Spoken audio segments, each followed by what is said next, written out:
Welcome back to my channel exam है। तो मैं आप सभी के सामने स्मृति श्री फिर से एक नया सब्जेक्ट का वीडियो लेकर के आई हूँ, जो कि बहुत ही ज़्यादा इम्पॉर्टेंट है और बेसिक भी है। आप लोगों को आराम से क्वेश्चंस एंड आंसर दोनों ही समझ में आएंगे। और बात ये है कि आपका जो साइंस एग्ज़ाम होता है उसमें 7 to 8 क्वेश्चन हमारा केमिस्ट्री का होता है, और उसमें भी बेसिक क्वेश्चंस जो होते हैं, जैसे कि मोल्स किसको कहते हैं, मोलैलिटी किसको कहते हैं, तो इन सब से रिलेटेड ही आज का जो मेरा सेशन है बेसिक क्वेश्चंस रहेंगे। और इजीली आप लोग 5 नंबर 10 नंबर मार्क्स गेन कर सकते हैं इस सेशन से। तो जल्दी से शुरू करते हैं आज के केमिस्ट्री के सेशन को बिना देरी किए हुए।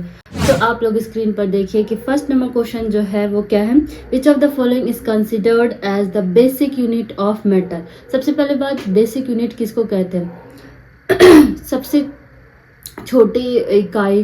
बेसिक मतलब क्या होता है? जिसके बिना आप आगे का काम नहीं कर सकते हैं।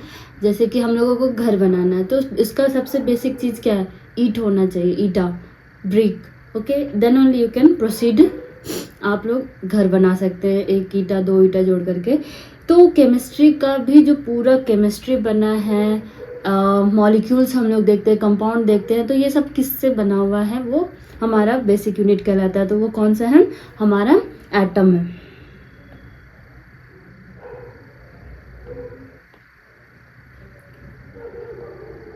नेक्स्ट क्वेश्चन हम लोग बिना देरी के देखते हैं। सेकेंड नंबर क्वेश्चन स्क्रीन पर देखिए, the SI unit of temperature. ये तो आप चुटकी में सॉल्व कर देंगे। इसका आंसर क्या होगा? केल्विन होगा। तो इसमें हम लोग टाइम वेस्ट नहीं करते हैं, मूव करते हैं नेक्स्ट क्वेश्चन पे। Avogadro's number is defined as the number of atom in. हम लोग एक जानते एक साइंटिस्ट हैं, वो एटम्स का एक ये बनाया, सारे नंबर्स का एवोगाड्रो नंबर हो जाता है। तो वो नंबर आया किससे है, किससे रिलेशन में? वो अगर 1 मोल ऑफ कार्बन है, या 1 मोल ऑफ ऑक्सीजन है, या 1 मोल ऑफ हाइड्रोजन है, तो वो किसके कंपैरिजन में, आता है ना? तो इसका क्या होगा answer? 1 mole of helium? No. 1 mole of oxygen? No. ये सारे के सारे आंसर गलत है। ये किसके कंपैरिजन होता है? कार्बन 12 के कंपैरिजन में हम लोग एवोगाड्रो नंबर को डिफाइन करते हैं या निकालते हैं। ठीक है, I hope it is clear and it's very basic. तो हम लोग नेक्स्ट क्वेश्चन पर देखते हैं। The chemical formula of common table salt. Table salt हम लोग जो नमक घर में खाते हैं ना, उसके बारे में यहाँ पे बात हो रहा है, इसीलिए उसको कॉमन सॉल्ट भी कहते हैं। तो इसका फॉर्मूला क्या है? Sodium chloride.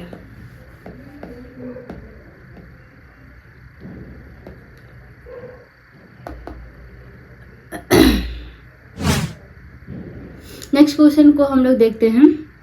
The mass of 1 mole of substance is called. तो एक कोई भी मास है या ऑक्सीजन है, तो 1 मोल ऑफ ऑक्सीजन को हम लोग उसका क्या कहते हैं? यहाँ पे उसके लिए मास के बदले हम लोग कोई और वर्ड कहते हैं किसी भी एलिमेंट का। जब हम लोग 1 mole of oxygen, 1 mole of hydrogen, 1 mole of helium, anything if you are taking, then what it is called as. तो उसको हम लोग क्या कहते हैं, किस नाम से जाना जाता है? मॉलिक्यूलर मास नहीं होता। मॉलिक्यूलर मास की इसमें O2 लिखे हैं। तो ऑक्सीजन का जो वेट होता है, वो एटॉमिक वेट कितना होता है? 16 होता है। तो यहाँ O2 है, तो 2 बार एटॉमिक वेट इसका मेजर करेंगे, तो ये oxygen plus oxygen equals to, इसका मॉलिक्यूलर मास कितना होगा? इसका 16 ग्राम होता है, इसका भी 16 ग्राम होता है एटॉमिक मास एक ऑक्सीजन का। तो 2 O2 यहाँ पे मतलब कि 2 ऑक्सीजन है, तो इसका कितना होगा? 32 ग्राम होगा। ये तो मॉलिक्यूलर मास हो गया यहाँ पे। लेकिन 1 मोल ऑफ ऑक्सीजन को क्या कहते हैं? उसको हम लोग मोलर मास कहते हैं। एटॉमिक मास ऑलरेडी मैंने बता दिया, किसी भी एटम का जो मास होता है उसको हम लोग एटॉमिक मास कहते हैं। नेक्स्ट हम लोग मूव करते हैं। तो इसका आंसर क्या था? इसका आंसर था मोलर मास।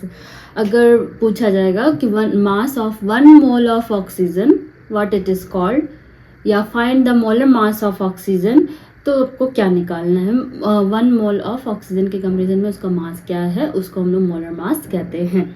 ठीक है, नेक्स्ट क्वेश्चन को हम लोग देखते हैं बिना देरी किए हुए। विच of the following is not a basic SI unit. इसमें से फंडामेंटल यूनिट होता है, उसको हम लोग कहीं ना कहीं बेसिक यूनिट भी कहते हैं। बेसिक यूनिट ऑलरेडी आपको बोले कि जिसके बिना आगे का पहिया नहीं चल सकता है, जो कि मस्ट है, एकदम ज़रूरी है। तो हम लोग केजी, बिल्कुल ये तो ज़रूरी है। सेकंड, क्योंकि आप केजी तो आप डेली लाइफ में भी यूज़ करते हो, 1 केजी 2 केजी। सेकंड टाइम, बिना टाइम के तो किसी का टाइम ही नहीं कटने वाला है। सो उसका जो फंडामेंटल यूनिट होता है सेकंड होता है टाइम का। मास का फंडामेंटल यूनिट क्या होता है, ऐसा यूनिट उसको केजी कहते हैं। मोल जो है मोल किसका है,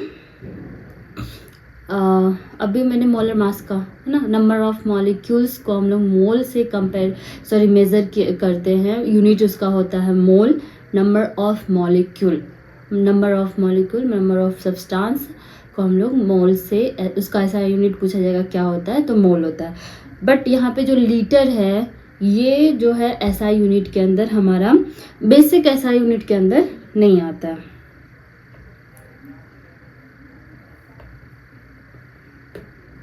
देन तो यहाँ पे अब हमेशा क्वेश्चन में एरर इसलिए हो जाता है, बहुत लोग बोलते हैं कि यार मैं तो नॉट देखी नहीं। तो क्वेश्चन में हमेशा ध्यान देना है कि वहाँ पे नॉट लिखा है, तो इसको तो पहले आप सर्कल कर लें, जिससे कि आपका क्वेश्चन रॉन्ग होने के चांसेस कम हो जाएंगे। तो इसका आंसर, करेक्ट आंसर कौन सा का, डी नंबर, लीटर होगा। ठीक है, एंड प्लीज़ आप लोग हमारे चैनल को जितना ज़्यादा लोगों को शेयर करेंगे, उतने ज़्यादा लोगों के रैंक अच्छे आएंगे। आई नो बहुत सारे चैनल हैं, बट हम लोग कम टाइम में कौन कौन सा क्वेश्चन करना है, क्या क्या टॉपिक को मैंने देखना है, हम लोग का टारगेट ये है। तो आप प्लीज़ हमारे चैनल को और सब्सक्राइब, लाइक, कमेंट करना ना भूलें। और हाँ, आप जब क्वेश्चन सॉल्व करते प्लीज़ आप कमेंट सेक्शन में आंसर को डालें, जिससे कि हम लोग क्या होगा, एनालाइज कर सकते बच्चे समझ रहे हैं नहीं समझ रहे हैं। Okay, so we will see 7 number question. The number of specific 7 number question, what is done, the number of significant figure in the measurement 0.00350 gram is। तो सिग्निफिकेंट नंबर इसमें क्या होगा। ठीक है, तो सिग्निफिकेंट नंबर हम लोग डेसिमल के बाद यहाँ पे देख सकते हैं। अगर डेसिमल के बाद 000 है तो उसका सिग्निफिकेंट नंबर डेसिमल के बाद हम लोग काउंटिंग में नहीं लाते, लेकिन यहाँ पे डेसिमल से पहले जो होगा उसको काउंट करेंगे। बट यहाँ पे डेसिमल से पहले जो ऑलरेडी 0 है तो उसको नहीं ले रहे हैं। यहाँ पे हम लोग डेसिमल के बाद देखते हैं 1 2 3 4, तो इसका सिग्निफिकेंट नंबर क्या होगा, 4 होगा। I hope it is clear. And one more thing, it is very very important question, already ये रिपीटेड क्वेश्चन है, क्योंकि बच्चा लोग को समझ में नहीं आता। अच्छा, ये सिग्निफिकेंट फिगर बहुत ज़्यादा बड़ा कैलकुलेशन होगा, नहीं, ऐसा कुछ नहीं। बेसिक सा क्वेश्चन रहता है, आराम से आपके 5 नंबर आ सकते हैं, और 1 2 3 बार क्वेश्चन आए हुए भी हैं, तो आप सिग्निफिकेंट नंबर देख कर के जरूर जाए। ओके, नेक्स्ट क्वेश्चन हम लोग देखते हैं। The law which state that total mass of reactant is equal to the total mass of product in chemical reaction is known as। यहाँ पे Na है plus Cl equals to NaCl। तो यहाँ पे क्या बोल रहा है, टोटल मास ऑफ रिएक्टेंट, ये लेफ्ट साइड है, ये राइट साइड है। तो किसी भी इक्वेशन के लेफ्ट साइड को हम लोग क्या कहते हैं, रिएक्टेंट कहते हैं, जो आपस में रिएक्ट करके एक नया प्रोडक्ट बनाएंगे। और राइट साइड में जो इक्वेशन, केमिकल इक्वेशन का कंपाउंड होता है, तो वो क्या है, प्रोडक्ट है।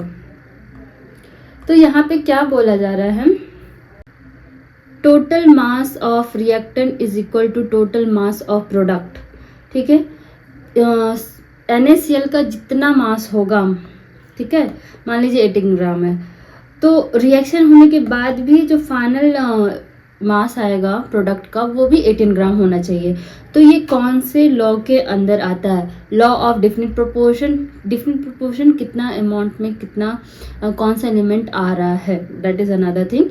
यहाँ पे conservation of mass, you can see, ये ऑलरेडी इससे बहुत सारे कॉन्सेप्ट आते हैं कंजर्वेशन ऑफ मास से। तो इसका सही आंसर कौन सा होगा, कंजर्वेशन ऑफ मास। यहाँ पे जो है मास का बात हो रहा है कि पहले जितना मास था रिएक्शन के उतना ही रिएक्शन के होने के बाद भी प्रेजेंट है, उसी को हम लोग कंजर्व मतलब कि बचा करके, ये नहीं कि वेस्ट हो जाता है ना। अगर होता भी है तो वो थोड़ा बहुत वो अपने आप को दूसरे फॉर्म में कन्वर्ट कर देता है, हीट के फॉर्म में या लाइट के फॉर्म में या साउंड के फॉर्म में, ठीक है। नेक्स्ट क्वेश्चन हम लोग देखते हैं। तो इसका आंसर कौन सा था? Total mass of reactant is equal to the total mass of product in the chemical reaction is known as law of conservation of mass. So we will move to next question. 9 number question आपका जो 9 number question वो क्या है? Molarity of solution is defined as. तो molarity and molality एक confusing word है और बहुत ही इम्पॉर्टेंट है हमारे केमिस्ट्री में, and if you are going in the pharmacy field it is also very important for them. Molality, तो इन दोनों का कैपिटल एम से मोलैरिटी होता है। ये क्या होता है? Number of solute by volume of solution, और वो किस में होना चाहिए? इन लीटर, ठीक है। उसको हम लोग क्या कहते हैं? मतलब 1 लीटर सॉल्यूशन में उसमें कितना नंबर ऑफ सॉल्यूट डिजॉल्व किया गया है उसको हम लोग क्या कहते हैं? मोलैरिटी कहते हैं। और मोलालिटी क्या होता है? Number of solute dissolve by mass of the solvent, okay. तो यहाँ पे मास आ जाता है, इसमें वॉल्यूम ऑफ सोल्यूशन आता है, इसमें मास ऑफ द सॉल्वेंट आता है। यही दोनों में क्या है? हमारा अंतर होता है। ये क्या है? नंबर ऑफ सोल्यूट और मोल ऑफ सोल्यूट भी कहते हैं, या mass of divided by mass of solvent, ठीक है। तो यहाँ पे क्वेश्चन क्या है आपका? मोलैरिटी ऑफ सोल्यूशन को हम लोग क्या चीज़ से डिफाइन करते हैं? अभी जस्ट मैंने नंबर ऑफ या moles of solute by volume of solution. तो यहाँ पे कौन सा ऑप्शन है? ए नंबर है, moles of solute per litres of solution. That is the correct answer, okay. A number is the correct answer. So we will move to next question number 10 number. आप देख सकते हैं अपने screen पे क्या है? The empirical formula of a compound is. तो empirical formula किसको कहते हैं? ठीक है, यहाँ पर है C2H4। तो ये कौन सा फॉर्मूला होता है? मॉलिक्यूलर फॉर्मूला होता है। कौन सा होता है?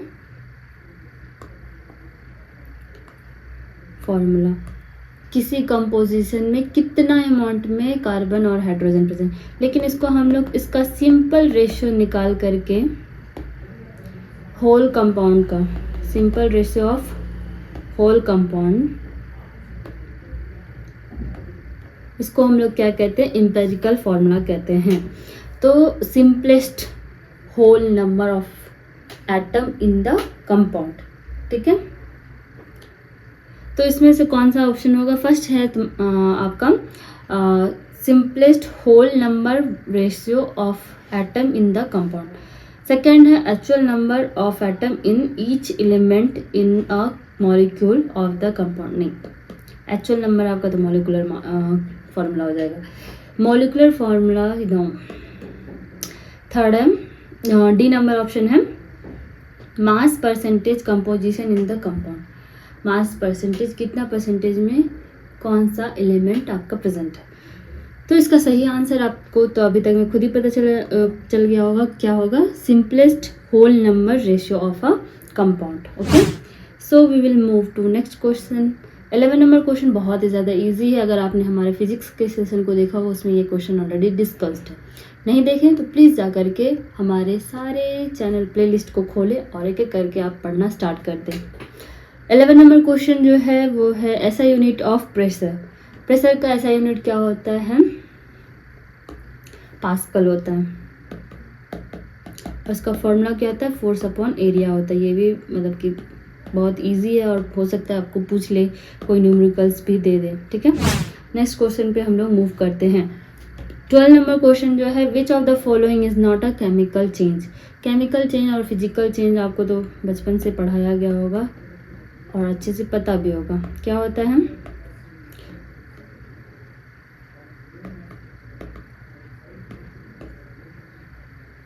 तो फिजिकल चेंज में क्या होता है, कोई भी कंपोजिशन एक स्टेट से दूसरे स्टेट में चेंज होता है and reverse back it will come to their form. जैसे कि पानी आइस में बनता है, वापस से आइस पानी में बन सकता है, ये फिजिकल चेंज हुआ, ये बहुत ही बेसिक है।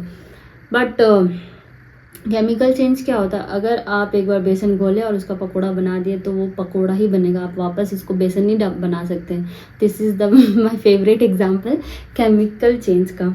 सो यहाँ पे एग्जाम्पल देखते हैं कौन कौन सा है केमिकल चेंज और कौन सा नहीं है। यहाँ पे पूछ रहा है कौन सा चीज़ नहीं है केमिकल चेंज, ठीक है। बर्निंग ऑफ वुड, एक बार आप लकड़ी को जला दे वापस आप लकड़ी नहीं बना सकते, है ना। डाइजेशन ऑफ फूड, एक बार आपका फूड डाइजेस्ट हो गया वापस आप क्या बोलोगे, नहीं इंटेस्टाइन से तुम स्टमक में जाओ एंड देन वापस माउथ में, नहीं, ऐसा हो नहीं सकता है। तो डाइजेशन भी एक केमिकल चेंज ही है। केमिकल रिएक्शंस होते हैं, सीरीज ऑफ केमिकल रिएक्शन होते हैं डाइजेशन में। नेक्स्ट है मेल्टिंग ऑफ आइस। यहाँ पे आइस जो है पानी में बनेगा एंड रिवर्स बैक आइस में बन सकता है। तो यहाँ पे सिर्फ स्टेट चेंज हो रहा है, उसके केमिकल कंपोजिशन में कुछ भी चेंज नहीं हो रहा है। रस्टिंग ऑफ आयन, जंग लगना, ठीक है, और वो जंग लगने से क्या होता है, आयन को खा जाता है तो वापस नहीं आ सकता है। तो यहाँ पे कौन सा आंसर होगा आपका केमिकल चेंज का, C number is the correct answer, melting of ice. So we will move to 30 number question बिना देरी किए हुए। The process of conservation of a gas into a liquid is called। तो यहाँ पे गैस जो है किस फॉर्म में, लिक्विड के फॉर्म में कन्वर्ट हो रहा है, तो उसको हम लोग क्या कहते हैं, कंडेंसेशन, इवापोरेशन, सब्लिमेशन या फिर डिकम्पोजिशन। हम लोग एक एक ऑप्शन को देखते हैं। डी नंबर ऑप्शन जो है आपका इवापोरेशन। पानी जो होता है ना, नदी सूख जाता है गर्मी में, क्यों सूख जाता है, क्योंकि सारा पानी क्या होता है, भाप बन के उड़ जाता है, तो उसको इवापोरेशन कहते हैं। लेकिन यहाँ पे क्या पूछ रहा है क्वेश्चन, गैस से वापस आना हमारा लिक्विड। कभी भी आप कुकर देखो, उसमें उसके ढक्कन खोलोगे ना, वहाँ पे ड्रॉपलेट्स होंगे। क्यों, कौन सा ड्रॉपलेट होता है, पहले जब हम लोग जब ढक्कन लगाते रहते हैं वहाँ पे ड्रॉपलेट्स तो नहीं रहते, पानी की बूंदे नहीं रहते, तो वो वहाँ पे कैसे आया। तो होता क्या है, जब हम लोग प्रेशर कुकर में कुछ भी डालते हैं तो उसका जो वाटर कंटेंट है पहले तो वेपर बनाता है, जिससे कि प्रेशर बनता है प्रेशर कुकर के अंदर, एंड देन हम लोग का जब खाना बन जाता है वापस हम लोग उसको ठंडा करते हैं। ठंडा करने के प्रोसेस को हम लोग क्या कहते हैं, भाप से वो लिक्विड फॉर्म में आता है, उसको हम लोग कंप्रेस करके कंडेंस फॉर्म में लाते हैं, उसी को हम लोग कंडेंसेशन कहते हैं। Okay, so we will move to next question. 14 number question जो है आपका जो है, atomic number of an element is equal to the number of, atomic number of an element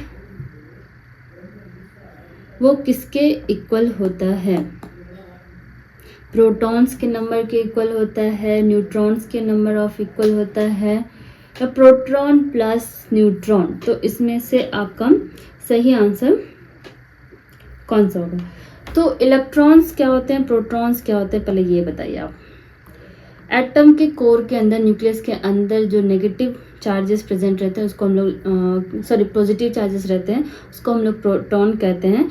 और जितना प्रोटॉन रहता है उतना ही अमाउंट में इलेक्ट्रॉन भी ऑर्बिट्स में रिवॉल्व करते हैं। 2, 8, 8, 16 इस तरीके से इंक्रीज हो,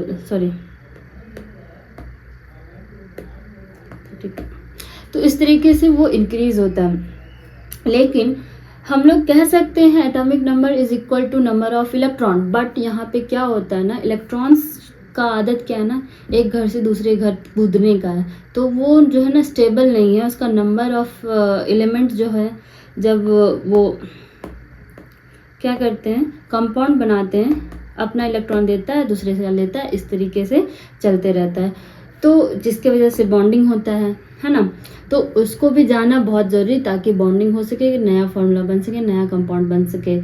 तो वो जो है इलेक्ट्रॉन्स का नंबर चेंज होते रहता है, तो कांस्टेंट नहीं होने के कारण हम लोग कौन से कांस्टेंट नंबर को लेते हैं, प्रोटॉन। तो जो कोर में न्यूक्लियस के अंदर प्रेजेंट रहता है तो वो हमारा प्रोटॉन है, और वो प्रोटॉन को जो है हम लोग कांस्टेंट मानते हैं, उसका नंबर चेंज नहीं होता है। इसीलिए हम लोग एटॉमिक नंबर भी स्टार्ट कहाँ से होता है, पीरियोडिक टेबल तो आप बिल्कुल ही एकदम रट लें उसका, तो आपको मतलब ट्रिक भी पता होगा। अगर नहीं पता है तो मैं एक छोटा सा 1 मिनट का वीडियो ज़रूर एक दिन बनाऊंगी, बहुत इजी वे में, 1 से 2 मिनट में आप याद कर सकते हैं। इनफैक्ट आप एग्ज़ाम में 2 मिनट में उस टेबल को ही पूरा बना सकते हैं, क्योंकि मैं जब पढ़ती थी मैं भूल जाती थी। और भूलना के बाद नहीं है, सोचने में टाइम क्यों वेस्ट करना, अगर मेरे सामने वो टेबल रहेगा तो फटाफट, अच्छा यहाँ पे प्रेजेंट है, इसका एटॉमिक नंबर ये होगा। तो वो सब मैजिक नंबर और पीरियोडिक टेबल कैसे याद करते हैं, अगर आपको देखना है तो प्लीज़ हमारे चैनल पे बने रहें। तो नंबर ऑफ प्रोटॉन क्या होता है, हमारा एटॉमिक नंबर होता है, ठीक है, किसी भी एलिमेंट का। So we will move to next question. 15 number question जो है, the element with the highest electronegativity is very very very very very important question. Electronegativity, electropositivity, ये सारे क्वेश्चंस मतलब बहुत बार ही आपको पूछे जाएंगे।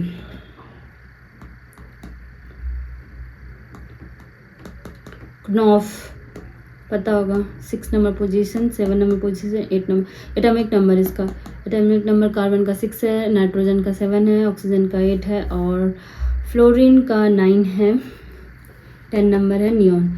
तो सबसे ज़्यादा अगर हम लोग इलेक्ट्रोनेगेटिविटी का ऑर्डर देखते हैं, अवे फ्रॉम द, या ऐसे याद करते हैं मेरे लिए,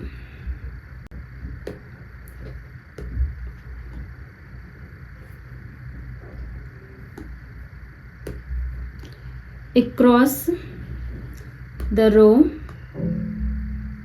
decreases, इलेक्ट्रोनेगेटिविटी जो है सॉरी इंक्रीजेस।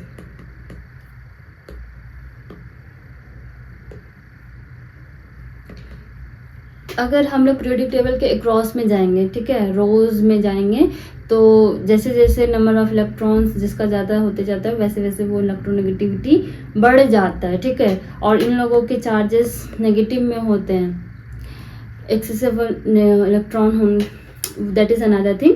बट हम लोग सिंपल वे में इसको ध्यान में रखते हैं कि अगर हम लोग रोज में जाते हैं तो जितना एंड में जाएंगे उतना ज़्यादा इलेक्ट्रोनेगेटिविटी होगा। लेकिन आप बोलेंगे कि यहाँ पे तो सबसे एंड में नियॉन है, तो नियॉन क्यों नहीं होगा, क्योंकि वो नोबल गैस होता है, उसका कोई रिएक्शन में कोई हाथ लेना देना नहीं है, ठीक है, वो रिएक्टिव ही नहीं होता है, ना उसको इलेक्ट्रॉन देना है ना लेना है, बहुत रेयर केस में ही वो कंपाउंड भी बनाता है। सो इलेक्ट्रोनेगेटिविटी सबसे ज़्यादा किसका होता है, फ्लोरीन का होता है। डाउन द ग्रुप भी जाएंगे तो डिक्रीज होगा। So we will move to next question. The substance which cannot be decomposed into smaller, simpler substance by chemical means is called, कोई ऐसा कंपाउंड चीनी है, उसको आप तोड़ रहे एक ऐसा पार्ट आ जाएगा जिसको आप ब्रेक ही नहीं कर सकते, फर्दर तोड़ना इम्पॉसिबल हो जाए उसको, वही सबसे छोटा इकाई होगा। तो उसको हम लोग क्या कहते हैं, बेसिक यूनिट ईटा। ईटा को भी चूरने के बाद जो सबसे छोटा पार्टिकल मिल रहा है मैटर का, तो वो क्या है, ठीक है। और आप इसको कोई भी मेथड से नहीं ब्रेक कर सकते, तो उसको हम लोग क्या कहते हैं, एलिमेंट कहते हैं, ठीक है। नेक्स्ट हम लोग क्वेश्चन देखते हैं, the process of conversion of a solid directly into gas. Solid यहाँ पे ये भी मतलब अगर उसका मन होगा तो आपको ये बेसिक क्वेश्चन दे सकता है, बट आई डोंट थिंक, लेकिन ये भी ध्यान में रखना है। गैस सॉलिड अगर डायरेक्टली गैस में कन्वर्ट हो रहा है उसको हम लोग क्या कहते हैं, कैम्फर आपका एग्जांपल है। नेफ्थेनिल बॉल सॉलिड होता है, अगर हम उसको कपड़े के बीच में डालते हैं तो वो धीरे धीरे धीरे धीरे गैस में डायरेक्टली कन्वर्ट होता है और इवापोरेट हो जाता है। और जब हम लोग वुलन कपड़ा डाल के रखते हैं ना, ठंडा ख़त्म होने के बाद, लेकिन नेक्स्ट ठंडे में हम जब निकालते हैं तो वो स्मेल रहता है, तो वो गैस के फॉर्म में उसमें पूरा डिज़ोल्व हो जाता है। तो उस प्रोसेस को हम लोग क्या कहते हैं, सब्लिमेशन, कंडेंसेशन हम लोग ऑलरेडी पढ़े हैं, किसको कहते हैं, गैस अगर लिक्विड में कन्वर्ट होता है कंडेंसेशन, इवेपरेशन या वेपराइजेशन क्या होता है, लिक्विड गैस के फॉर्म में कन्वर्ट होना है, डिपोजिशन मतलब कुछ टूटना, ब्रेक डाउन। तो इस प्रोसेस को हम लोग क्या कहते हैं, सब्लिमेशन कहते हैं, अगर सॉलिड डायरेक्टली कन्वर्ट हो रहा है किसमें, गैस में। तो बिना देरी के हम लोग नेक्स्ट क्वेश्चन को देखते हैं। एम्पेरिकल फॉर्मूला फिर से आ गया।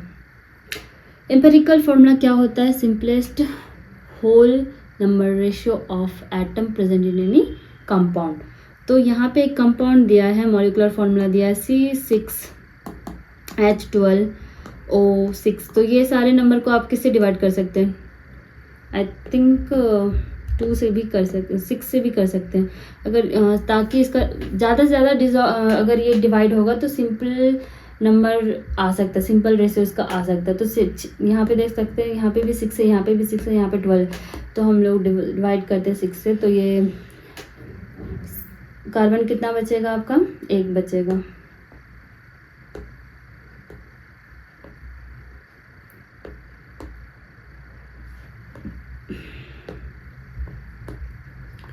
कार्बन 1 बचेगा, हाइड्रोजन 2 बचेगा और oxygen.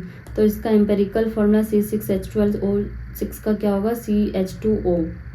So first will be the correct answer. We will move to next question. The chemical symbol of gold, AU, AG, AL और Fe। तो आप लोग कमेंट में बताएंगे सारे केमिकल सिंबल का नाम, एलिमेंट ये कौन सा एलिमेंट है। तो Fe आयन का होता है, एल्युमिनियम,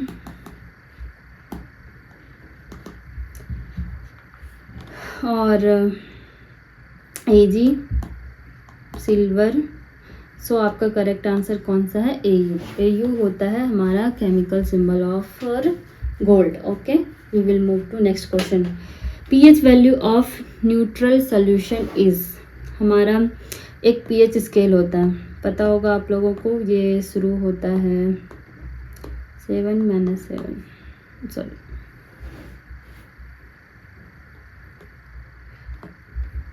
14, कितना होता है 14, ये 0, ठीक है। तो बीच में जो नंबर आएगा वो होता है न्यूट्रल, ना वो एसिडिक होगा ना बेसिक होगा। तो वो कौन सा है हमारा, 7 है। तो 7 से नीचे जो भी आएगा उसका अगर pH वैल्यू 6 है, 5 है, 4 है, 3 है, 2 है, 1 है, 0 नहीं 1, तो उसको हम लोग एसिडिक कहते हैं। उस सोल्यूशन को क्या कहते हैं हम लोग, एसिडिक सॉल्यूशन कहते हैं। अगर वो 7 से ज़्यादा है, 7.1, 7.2, इवन 14 तक, इसको हम लोग बेसिक सॉल्यूशन कहते हैं। ओके, तो हम लोग को पता चल गया कि न्यूट्रल सॉल्यूशन होने के लिए उसका pH वैल्यू कितना होना चाहिए, 7, ना कि 0। ओके, एंड पूरा मतलब स्केल में कितना तक जाता है, 14 इज़ द लास्ट। एंड जितना ज़्यादा हाईएस्ट pH होगा उसका मतलब वो बेसिक है, लोएस्ट pH है, लेस देन 7 है, वो एसिडिक सॉल्यूशन होगा। Okay, so we will move to 21st number question of the session. तो हम लोग अब इस सेशन को बहुत जल्दी ही ख़त्म करने वाले हैं, सो डोंट गेट बोर्ड। हम लोग देखते हैं 21st number question. The process of conversion of liquid into a gas is called. अगर लिक्विड जो है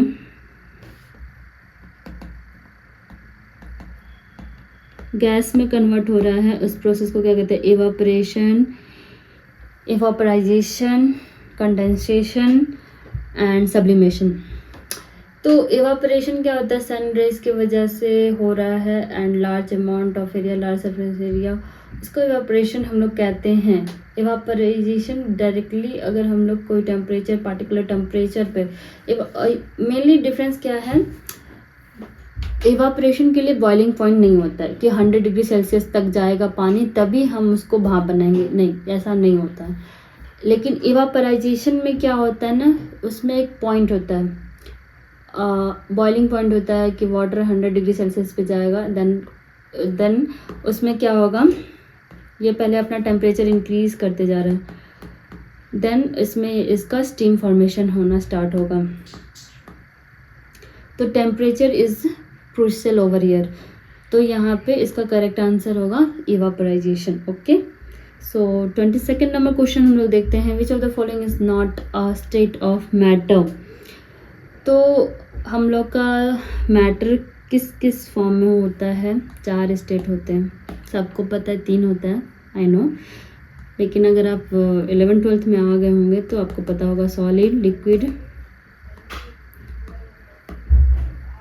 गैस और एक होता है प्लाज्मा। तो ये 4 स्टेट होते हैं मैटर के। ओके, तो इसमें से कौन सा ऑप्शन नहीं दिख रहा है कि ये 4 में से कौन सा इसमें प्रेजेंट है, वही होगा। प्लाज्मा है, लिक्विड है, सॉलिड है, तो ये तीनों जो है किसका स्टेट है, मैटर का। तो यहाँ पे D number is the correct answer. Vapour जो है वो स्टेट नहीं होता, गैस होता है।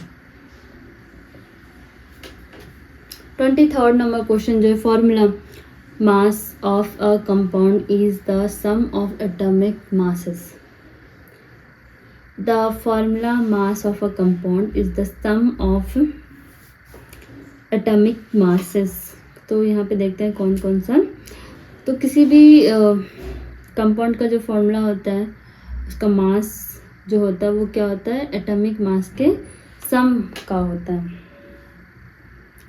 ठीक है, यहाँ पे 2 एलिमेंट ऑफ ऑक्सीजन मिल करके O2 बना रहा है, तो 16 + 16 इसका एटॉमिक मास कितना हो रहा है, 32 ग्राम हो रहा है।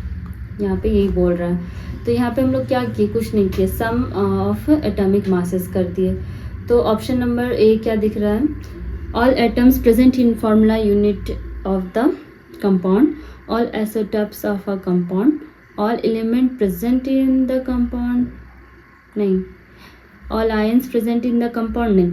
तो यहाँ पे हम लोग क्या किए, 2 ऑक्सीजन है तो दोनों ऑक्सीजन को लिए एंड देन उसका एटॉमिक मास लिए एंड देन उसको हम लोग जोड़े, है ना। उसके बाद जो हमारा मास आया, जो वेट आया, उसको हम लोग एटॉमिक मास कहते हैं या उस फॉर्मूला का मास कहते हैं। ठीक है, तो इज द करेक्ट आंसर।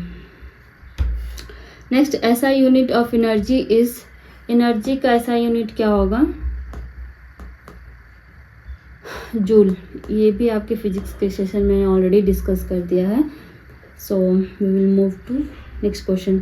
यहाँ पे और जो ऑप्शन है, कैलोरी, कैलोरी भी यूनिट होता है एनर्जी का, but it is not a standard unit. Okay, weight होता है आपका पावर का, न्यूटन होता है फोर्स का। आपको अगर इजी वे में नंबर चाहिए तो यूनिट एंड डायमेंशन आप अपना क्लियर रखें।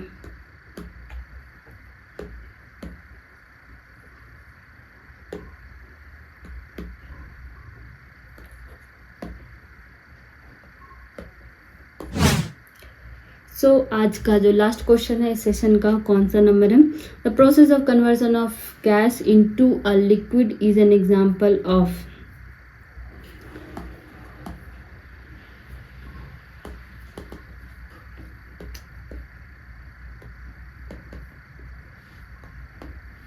ऑलरेडी ये क्वेश्चन बहुत बार आ चुका है।